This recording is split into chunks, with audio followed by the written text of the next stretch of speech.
말씀을 보니까 말씀은 누가복음 20장 9절에서 16절까지의 말씀입니다. 우리 신약성경으로 130면에 있습니다. 누가복음 20장 9절에서 16절까지의 말씀, 제가 말씀을 읽어 드리겠습니다. 그가 또 이 비유로 백성에게 말씀하시기 시작하시니라. 한 사람이 포도원을 만들어 농부들에게 새로 주고 타국에 가서 오래 있다가 때가 이르매 포도원 소출 얼마를 바치게 하려고 한 종을 농부들에게 보내니 농부들이 종을 몹시 때리고 거저 보내었거늘 다시 다른 종을 보내니 그도 몹시 때리고 능욕하고 거저 보내었거늘 다시 세 번째 종을 보내니 이 종도 상하게 하고 내쫓은지라. 포도원 주인이 이르되 어찌할까 내 사랑하는 아들을 보내리니 그들이 혹 그는 존대하리라 하였더니 농부들이 그를 보고 서로 의논하여 이르되 이는 상속자니 죽이고 그 유산을 우리의 것으로 만들자 하고 포도원 밖에 내쫓아 죽였느니라. 그런즉 포도원 주인이 이 사람들을 어떻게 하겠느냐? 와서 그 농부들을 직면하고 포도원을 다른 사람들에게 주리라 하시니 사람들이 듣고 이르되 그렇게 되지 말아지이다 하거늘. 아멘. 오늘 말씀을 가지고 내가 주인 삼은 그런 제목으로 우리 강도사님 말씀을 증거해 주시겠습니다.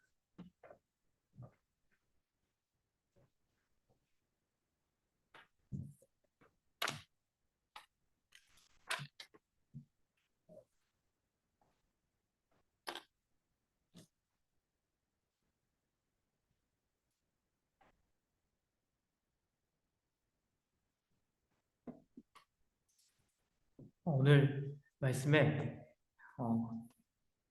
중요한 사람 3명이 나옵니다. 등장인물 중에서 중요한 사람 3명이 나오는데, 일단 포도원의 농부들, 그리고 주인, 그리고 주인의 아들, 그리고 조연으로 종들이 나옵니다. 이 포도원의 농부들은 일단 기본적으로 이 포도원을 본인들이 직접 소유하고 있지 않죠.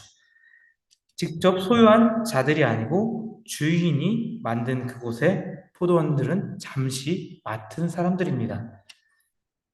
그들이 땅을 산 것도 아니고 포도원을 만든 것도 아니고, 그리고 그들이 열매 맺게 한 것도 아닙니다. 그저 주인이 허락한 시간과 자원 안에서 일할 수 있도록 은혜를 입은 사람들이죠. 그러니까 포도원에서 자신들이 그 가진 수확들을, 본인들이 열심히 일해서 수확들을 주인에게도 주고, 그리고 본인들도 나눠 갖는 것입니다. 다시 말해 이 사람들은 포도원 주인의 그 포도원을 맡은 사람들입니다. 한마디로 청지기라고 여길 수 있습니다. 이 사람들은 주인에게서 그 포도원을 맡아서 본인들이 열심히 일하고 또 주인에게 그 수출을, 어느 정도의 수출을 줘야 하는 사람들입니다. 근데 문제는 이들의 문제는 자신의 자리가 어딘지 잊었다는 것이죠. 자신들이 어떤 자리를 가져야 되고 자신들이 어떤 사람들인지를 잊었던 것입니다. 처음에는 주인이 이제 불러서 그 포도원에 일구고 본인들이 노력을 했습니다. 열심히 포도원에 갖고 나갔죠. 그런데 이게 시간이 점점 흐르면서 이 포도원이 주인의 것이 아니라 자기 것이라고 여기기 시작하는 것이죠. 이 포도원 농부들이. 그래서 본인들의 것이라고 생각하니까 포도원 주인이 자신들의 종을 보내서 소출을 받으려고 할 때 그 종들을 모욕하고 때리고 돌려 보냅니다. 그리고 결국엔 주인의 아들까지 죽이는 사태를 벌입니다. 그 이유는 분명합니다. 이 농부들은 이 포도원을 자신의 소유로 가지고 싶었기 때문이죠. 온전히 자신의 것으로 이 포도원을 가지고 싶어서 그 농부의 아들을 죽이면 그의 유산이, 이 포도원이 우리에게 돌아올 것이다 라는 그 착각, 그리고 그 마음을 가지고 포도원의 주인의 종들을 때려보내고 주인의 아들을 죽입니다. 아까 처음에 얘기했듯이 청지기의 모습과는 전혀 반대되는 모습이죠. 하나님께서 우리에게 맡긴 것, 그 주인의 것을 인정하지 않고 자신의 것으로 만들려고 하는 것입니다. 우리는 하나님 앞에서 청지기의 삶을 살아가고 있습니다. 하나님께서 이 모든 것을 우리에게 맡겨줬습니다. 근데 우리는 우리에게 맡겨진 이것이 때로는 내 것이다 라고 착각을 하기도 합니다. 하나님께서 나에게 맡겨주신 것이 아니라 이건 내 거야. 하나님께서 다시 돌려달라고 할 때 이거 내 건데 왜 돌려줘요? 이거 내 거잖아요. 이거 나한테 맡긴 게 아니라 이거 내 거예요 라고 얘기를 합니다. 그러니까 하나님께서 맡긴 것을 우리가 인정하지 않고 내 거라고 생각을 합니다. 우리의 자신의 욕망대로 사용하려는 불순한 청지기의 모습을 보이기도 합니다. 이 농부의 모습들은 우리의 모습들과 비슷합니다. 타락한 인간의 본성을 잘 보여주고 있습니다. 이 농부들은 자신들에게 맡겨진 이 포도를 일구고 열매를 맺고 그것들을 가지고 주인에게 바쳐야 된다는 것을 잊어버리고 이 포도원은 내 거다라고 생각을 합니다. 내 것으로 착각을 합니다.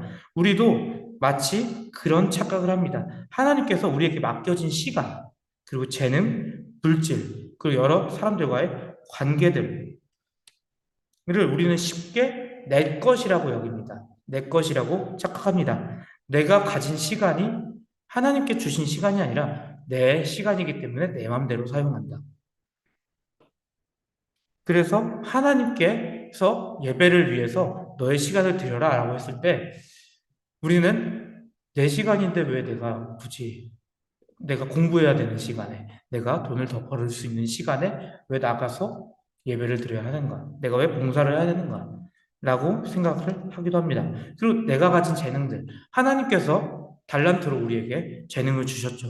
근데 그 달란트 재능을 본인의 것을 위해서 계속 사용합니다. 하나님을 위해서 사용하지 않을 때가 너무 많습니다. 하나님께서 그 재능들을 뺏어간다면 그 사람에게 남는 것은 아무것도 없는 것이죠. 그런데도 우리들은 착각합니다. 그 재능이 내가 열심히 노력해서 얻었어. 라고 생각을 합니다. 그리고 또 가장 와닿는 내용이죠. 현실적인 내용, 물질들. 우리가 많은 물질들을 얻으면 이것이 하나님의 은혜이기 때문에 라고 생각하면서 하나님의 은혜로 내가 많은 물질을 얻었다 라고 얘기하면서 하나님께서 그것을 가져가실 때 왜 내 거 가져가냐고 얘기를 합니다. 왜 내 물질 사용해요? 왜 내 거 가져가요? 근데 우리는 항상 입으로 고백하죠. 이거 하나님의 것이에요. 하나님께서 나에게 은혜를 더해주셔서 내가 이렇게 풍성해졌습니다. 라고 하면서 하나님께서 그 모든 것을 딱 가져가신다고 얘기하시면 왜 내 것을 가져가냐라고 얘기합니다. 마치 욥기의 아내가 하나님을 저주해라 라고 하는 것처럼 주변 사람들이 그 모습을 보면서 너도 하나님을 저주해라 라고 얘기하겠죠. 물론 물질을 다 가져간다면 욥과 같은 믿음이 없다면 자기 입에서 스스로가 하나님을 저주하는 입을 말을 하겠죠. 근데 우리는 이 올바르지 않은 청지기의 모습을 이 농부들의 모습들에서 찾아볼 수 있습니다. 그에 반해 올바른 청지기의 또 모습은 자신의 소유가 아님에도 분명한 걸 알고 있고 내가 이것을 맡았다. 하나님께서 나에게 이것을 맡겨주셨다. 그 마음을 알고 주인의 뜻을 알고 그것을 충성되게 사용하는 것이죠. 순종하면서 하나님께 사용합니다. 그러면서 주인이 요구하실 때 언제든지 기꺼이 내가 내어드리겠습니다. 내가 드리겠습니다. 라고 말을 합니다. 바울은 이렇게 고린도전서 4장 2절에서 이렇게 말을 하고 있죠. 그리고 맡은 자들에게 구할 것은 충성이니라. 우리가 맡은 것은 하나님께서 우리에게 맡겨주신 것입니다. 우리는 그 맡겨주신 것에 열심히 충성하면 되는 것이죠. 그것이 농부들처럼 올바르지 않은 청지기의 모습이 아니라 올바른 청지기가 가져야 할 모습입니다. 청지기의 진짜 자리는 소유가 아니라 맡은 것이죠. 하나님께서 우리의 삶, 가족, 직업, 은사들을 우리에게 맡기셨다면 우리는 그것에 대한 책임 있는 관리자, 청지기의 모습으로 살아야 합니다. 이것이 전혀 부담이 아니라 하나님께서 나에게 주시는 은혜이고 그리고 이것을 정말 충성되게 순종하고 하나님의 말씀에서 충성되게 순종하고 잘 살아가고 이것들을 잘 사용한다면 하나님께 이것들을 내어드린다면 주님의 뜻을 따라가는 살아가는 자이고 그리고 주님의 기쁨을 참여하는 사람이 됩니다. 이 포도원 농부들을 처음에 이제 살펴봤는데 이 포도원 농부들과 다음에 나온 포도원의 주인이 있습니다. 포도원의 주인은 자신의 돈과 시간 그리고 수고를 들여서 이 포도원을 세우죠. 아무것도 없는 땅에 질서를 만들고 울타리를 치고 망대를 세우고 포도원을 만들어 놓습니다. 포도를 가꿀 수 있는 모든 환경을 만들어 놓는 것이죠. 이 주인은. 그것은 이제 그냥 단순히 그 밭이 그냥 있는 것이 아니라 주인이 이 밭을 통해서 무언가를 얻고자, 그리고 이 밭을 통해서 이 만드는 포도원을 통해서 누군가에게 본인이 다 하는 것이 아니라 이것들을 주인의 정성이 담고 소망이 담긴 이 공간을 포도원 농부들에게 맡긴 것이죠. 잘 가꿔 달라라고 맡긴 것입니다. 그리고 이제 이 잠시 동안 이 농부들에게 맡긴 것을 두고 여행을 갔다가 돌아옵니다. 그 여행 갔다 와서 이 주인은 이 포도에서 난 소출을 얻기 위해서 이제 일정 부분 얻기 위해서 이제 자신의 종들을 보냅니다. 근데 자신의 종들을 보냈는데 종들의 다시 돌아온 상태가 그 모습이 모욕을 당하고 상처를 입은 모습으로 돌아옵니다. 첫 번째도 그랬고, 두 번째도 그랬고, 세 번째도 그랬고, 그렇게 상처 입은 모습으로 돌아옵니다. 그 모습을 보면서 주인은 참 안타깝고 슬퍼하죠. 근데 주인은 또 포기하지 않습니다. 주인은 이제 이 포도원에 보낼 때 마지막 수단으로 자신의 아들을 보냅니다. 본인의 아들을 보내면, 내 아들을 보내면 그들이 내 아들인 줄 알고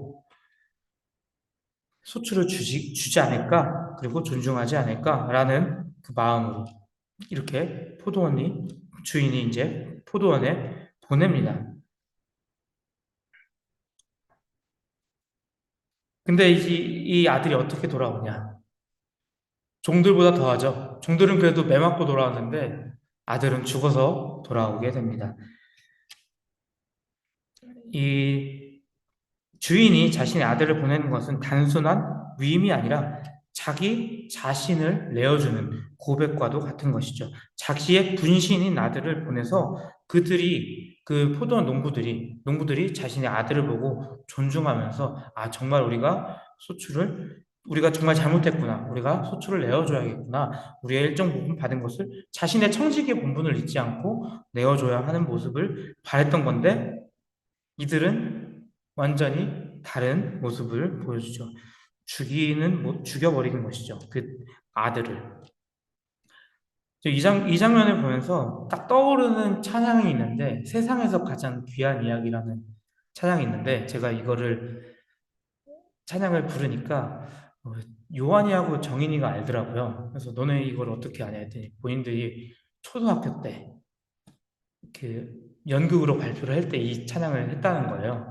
그래서 정확하게 기억하고 있는데 그 그 찬양의 내용이 예수님의 그 비유와 비슷합니다. 그 왕이 자신의 왕자를 보내서 사람들을 치유하는 그런 내용을 담고 있습니다. 그리고 마지막에 이 어리석은 백성들이 그 왕자를 죽이는 모습까지 그 내용에 이제 담겨져 있는데 이 모습을 보면서 이 주인이 자신의 아들을 보내는 것이 마치 내 분신을 보내는 것. 이 아들을 통해서 이 사람들이 말을 듣기 원하고 이 농부들이 다시 하나님이 주인이 누구인가, 하나님이 누구인가를 깨닫기를 바랬던 것이죠. 근데 전혀 다른 모습을 보입니다. 아들을 죽이는 것이죠. 그리고 그 찬양에서도 왕자를 죽이고요. 그리고 이스라엘에서는 하나님의 아들인 예수님을 죽입니다. 십자가에 달게 달려 죽입니다. 이 모습을 보면서 이 주인은 정말 자신의 아들을 통해서 이제 얻어야 할 것들, 본인들이 너네가 청직이고 너네가 맡음받은 사람이다. 너네 소유가 아니다. 라는 것을 보여주고자 이렇게 보내는데 아들은 정확하게 죽어서 돌아옵니다. 이 모습은 우리가 모든 사람들이 하나님께 우리가 정말 내어드려야 될 것들 내어드리지 않고 우리가 하나님의 그 귀한 아들 예수님을 죽였던 그리고 그 욕되게 했던 그런 모든 사건들과 연결이 됩니다.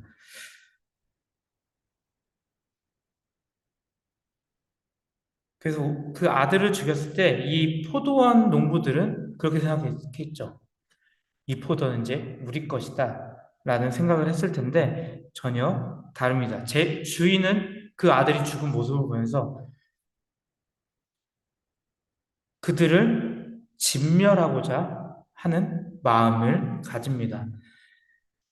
그들을 다 없애고 다시 새로운 포도원 농부들에게, 다른 농부들에게 이 포도원을 맡기려고 한 것이죠. 아마 이 포도원 주인의 마음이 하나님의 마음과 같지 않았을까 싶습니다.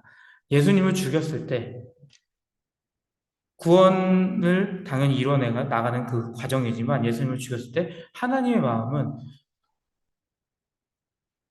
찢어지게 아팠을 것입니다. 그리고 분노에 휩싸였을 수도 있습니다. 물론 이건 저의 이제 추측이지만 그 영화 패션 오브 크라이스트 보면은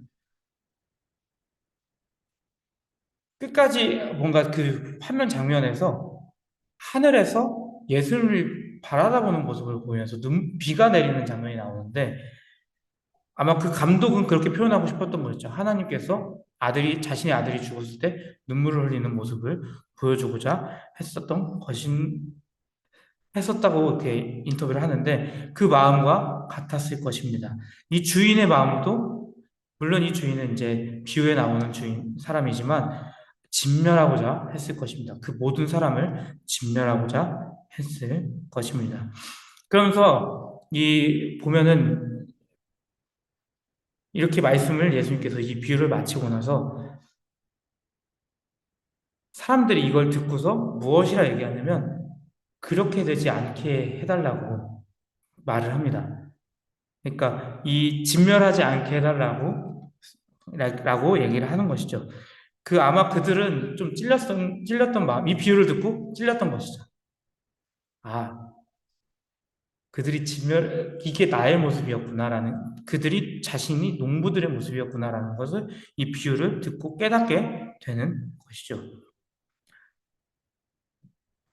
근데 이 비유에 대한 내용은 결국 이 말씀을 듣고 있는, 예수님의 말씀을 듣고 있는 이 당사자들에게도 해당되지만 지금 현재 우리에게도 해당이 됩니다.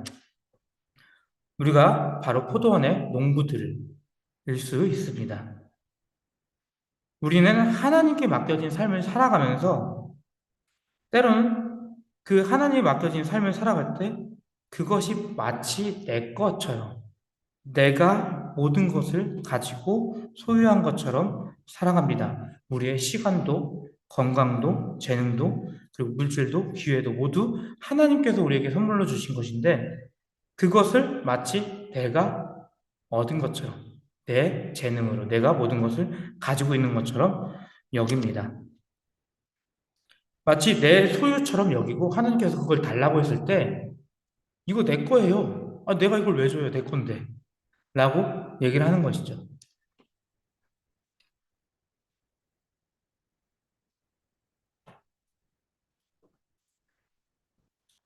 마치 내가 모든 것을 소유한 것처럼 살아가고 있습니다. 하나님께서 주신 선물인데도 불구하고. 그래서 하나님께서는 내 삶의 주인이라는 것을 우리가 인식해야 합니다. 그리고 인정해야 하죠. 근데 우리의 모습은 어떻습니까? 나는 여전히 나를 중심에 놓고 나의 뜻, 나의 계획, 그리고 나의 만족들을 따라서 살아갑니다. 하나님께서 보낸 말씀의 종들의 얘기를 듣지 않죠. 그리고 말씀을 보지 않죠. 그리고 성령님의 말씀을 무시하면서 살아갑니다. 심지어 하나님의 아들이 내 삶의 주인이 되려고 하실 때 우리는 그분을 거절하고 외면하고 내 자리를 내어주기를 싫어합니다. 내가 가지고 있는 그 주인된 내 모든 것들을 내어주기 싫어합니다. 그것이 바로 죄의 본질입니다. 하나님을 밀어내고 내가 주인으로 군림하려는 마음을 우리는 가지고 있습니다. 그리고 그것이 우리의 깊숙하게 박혀져 있죠. 우리 마음, 우리가 가진 그 죄의 본질에 깊숙하게 그 본능에, 본성에 깊숙하게 자리 잡고 있습니다. 그래서 우리는 우리가 청직이라는 사실을 잊어버리고 다 내 것이다. 내가 주인이다. 라는 마음을 살아가고 있습니다. 근데 우리는 우리의 삶의 주인의 자리를 이제는 내어줘야 하죠. 하나님께서, 예수님께서 그 주인의 자리에 앉아 있을 수 있도록 우리는 그 자리를 내어줘야 합니다. 그리고 하나님께서는 우리를 잘못했다라고 심판하시보다는 때로는 우리를 새롭게 하고 구원받은 자녀로서 부르십니다. 정말 하나님께서 우리에게 맡겨진 것들, 우리에 맡겨진 시간들, 재능들, 그리고 물질들을 정말 충성스럽게 관리하는, 그리고 정말 예수님의 우리의 주인으로 삼는 우리의 청지기가 되어야 되고 정말 주인의 뜻에 따르는 사람이 되어야 합니다. 그리고 우리의 모든 삶의 주인을 하나님이고 예수님을 인정해야 합니다. 그래서 우리의 삶 전체가 하나님께 돌려드리는 삶을 살아야죠.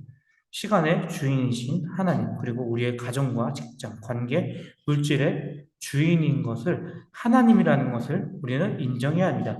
내 인생의 삶의 방향과 결정도 하나님께 속해 있다는 사실을 우리는 인정하고 하나님께서 그것을 원하실 때 우리는 당연히 내어드리고 순종해야 합니다. 그래서 우리가 어떤 삶을 살 때 나의 24시간이 정말 하나님께 집중하고 있는지 조금 점검할 필요가 있습니다. 우리가 매일 요즘 큐티를 교회 전체적으로 하는데 정말 큐티를 매일 해야겠다. 혹은 못할 때도 있으니 못하는 친구들도 있고 아니 까먹는 사람들도 있는데 매일 이 시간에는 내가 이 시간에 아침에 7시에 아니면 8시에 내가 이 시간에 일어나서 꼭 큐티를 하겠다. 그런 계획을 가지려고 우리는 애써야 하는 것이죠. 이건 단순한 예입니다. 큐티를 하는 것은 단순한 예인 것이죠. 그리고 우리의 재능들, 은사들, 하나님께서 나에게 주신 재능들이 있습니다.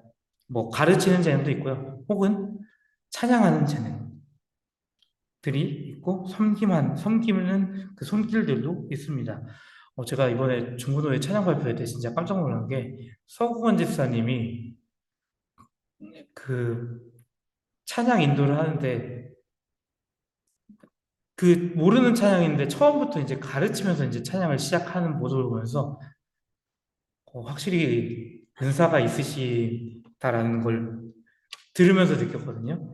그렇게 정말 자신의 은사를 다른 것이 아니라 정말 잘 활용한다라고 여겼는데, 정말 하나님께서 그 주신 은사를 잘 활용하는 것이죠. 찬양의 은사를 잘 활용하는 것이고, 그리고 잘 가르치면서 따라가는 모습을 보았습니다. 그러면서 이게 정말 은사가 있는 사람들은 다르구나라는 걸 느끼게 되었는데, 이처럼 자신의 재능을 하나님께서 나에게 선물로 주신 그 재능을 사용하는 것이죠. 그것이 내가 예수님을 주인으로서 맡겨드리는 삶, 그리고 청지기로서의 삶을 살아가는 것입니다.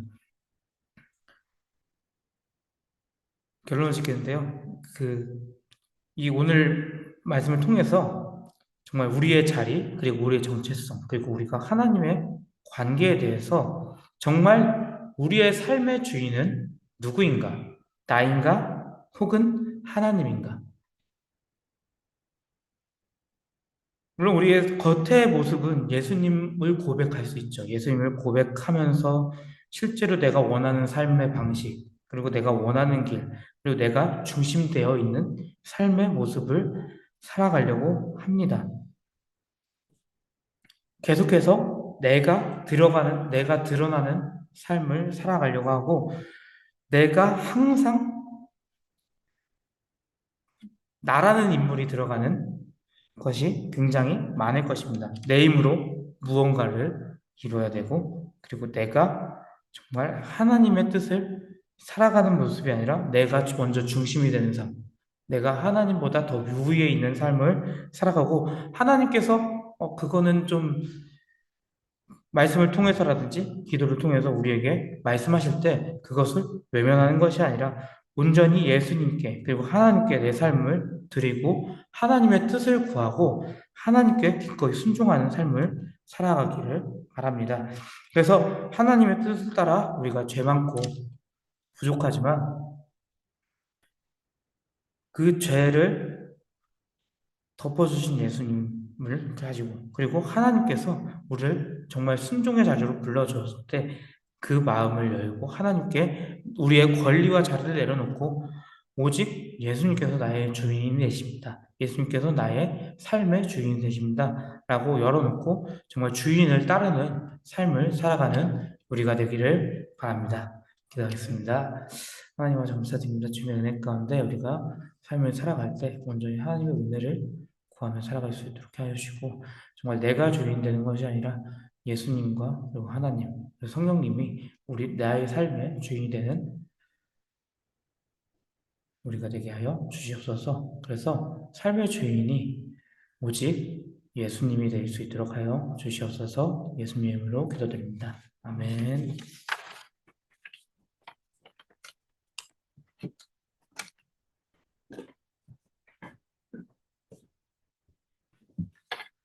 이 말씀 감사합니다. 우리 찬송가 70장 함께 찬송하도록 하겠습니다. 찬송가 70